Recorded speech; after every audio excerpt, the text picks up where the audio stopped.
Hi. ఎప్పుడు ఈ పిల్ల నన్ను క్వశ్చన్ చేస్తుంది, నేను ఇప్పుడు ఆమె క్వశ్చన్ ఇవ్వబడుతున్నా. చాలా భయం అవుతుంది నాకు. సింపుల్ క్వశ్చనే, లాజికలే. ఎప్పుడు 500 గుంజుతుంది కదా, నేను ఇచ్చే 500 ఆమె నాకు ఇస్తే సరిపోతుంది కదా, అందుకని ఒక క్వశ్చన్. ఓకే. అమ్మ పెట్టిన పండు అరటి పండు, నాన్న పెట్టిన పండు నారింజ పండు. కాదు, లాజికల్గా ఆలోచించు. అమ్మ పెట్టిన పండు అరటి పండు, నాన్న పెట్టిన పండు ఏం పండు? అరటి పండు. కాదు. ఏమై ఉంటుందమ్మా? హింట్. హింట్, అది పండే, దాన్ని పండు అనే పిలుస్తారు. చింతపండు. కరెక్ట్. నా 500 కూడా దొబ్బేసింది.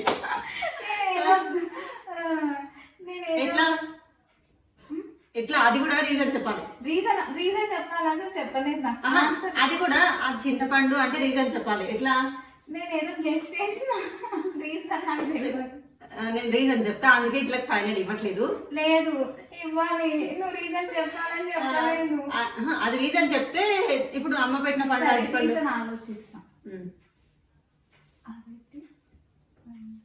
అంటే సామాన్లు నాన్న వాళ్ళే తెస్తారు కదా, సో నాన్న వాళ్ళు తెచ్చే సామాన్, కిరాణం సామాన్ చింతపండు ఉంటుంది కదా. కాదు, మనం కూడా తెచ్చింది కదా సామాను. ఆడవాళ్ళు ఎక్కువ తేరు కదా. కాదు, ఏ రోడ్ మీద అరటిపండు అంటే కొనుక్కుంటారు, ఇస్తారు. నాన్న కూడా తెస్తాడు బయట నుంచి అరటిపండు.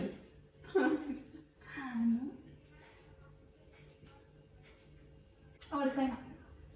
ఇప్పుడు 500 ఇవ్వట్లేదు, చూడండి. రీజన్ చెప్పినాక ఇప్పుడు నేను కరెక్ట్ ఆన్సర్ అయితే చెప్పిన. రీజన్ అది అయితే 50-50 అయితే నాన్న పెడతారు, వాటర్ వేసి నానబెట్టిన పండు చింతపండు. Yeah correct. Okay, subscribe.